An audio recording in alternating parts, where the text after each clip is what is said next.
Dyma chi ornes ddifyr sydd gennym ni fan hyn rwan yn y gystadleuaeth agored pob gwlad. Mae yna 10 o ragbrofion. Hwn ydy'r chweched ar un Gareth Lloyd Evans cyn bencampwr Cymru 2 gwaith yn y gorffennol. Wedyn croeso nôl i Gareth Daniel ar stondio'r rhif 2. Mae o wedi bod allan efo pryder ynglyn â'i gefen. Wrth gwrs cyn bencampwr Cymru 2 gwaith hefyd a chynrychiolydd Cymru yn y garfan sawl gwaith. Matthew Evans wedyn o Fenryn Gwyr.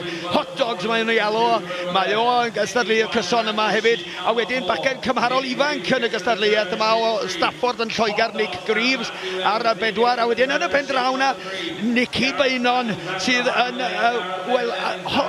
eithriadol o adnabyddus yn y gystadleuaeth yma Cynheifio wrth gwrs, ac sydd yn digwydd â bod yn ewyrth i Matthew Evans, a fo sydd ar y blaen. Mae o'n 56 oed, mae o wedi gwneud popeth sydd i gael y myd Cynheifio Cymru, ac mae o'n hedfan ar ei drydydd oen ar hyn o bryd. Fodd bynnag mae Nick Greaves ychydig bach ar ei oed blaen o, mae'n ddrwg yn dweud wedi camgyrmu. Mae Nick Greaves allan ar ei 4edd oen ar hyn o bryd, Matthew Evans allan ar ei 4edd oen hefyd. Ond y gystadleuaeth eithriadol fan hyn, o'n i siarad efo Nicky Beynon gyna, a mi efo sydd o 56 oed, wyt ti wedi meddwl am ymddeol, a mi ddedodd o, gwrandwch, you're a long time dead, oedd i ateb o, a nes i feddwl am hwnna, ac o'n i'n meddwl mae'n iawn, byw i'r eiliad, byw i'r funud, mwynhau be mae o'n neud, a mae o'n amlwg yn mwynhau allan yn fan hyn iddiw. Dyma fo, welwch chi, yn mor hwydd i arddull yn dydi, ac wedyn yn fan hyn, wedyn ar 3, da ni'n gweld Matthew Evans i nai o fan hyn. Mae'n siŵr bod Nicky Beynon wedi bod yn ddylanwad mawr ar Matthew yn y blynyddoedd cychwynnol o'i yrfa fo. Sbiwch ar Nicky Beynon yn fan hyn.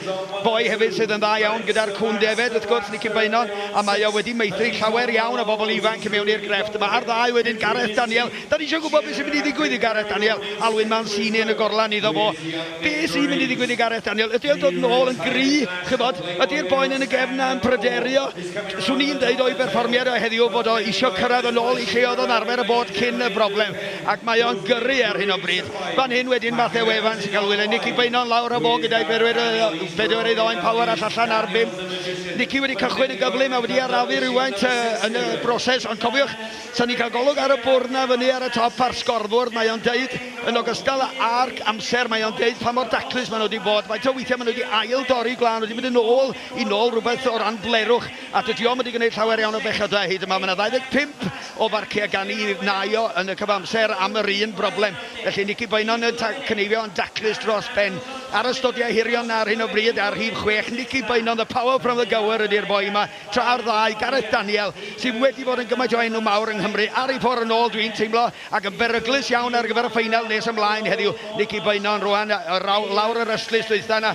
7 trawiad lawr i'r gwmpon a wedyn i orffen y ddafad yna. Un ar ogen o fo yn y gorlan. Tra bod Gareth Lloyd Evans ar stondio'r rhif 1 mewn am ei 6ed o.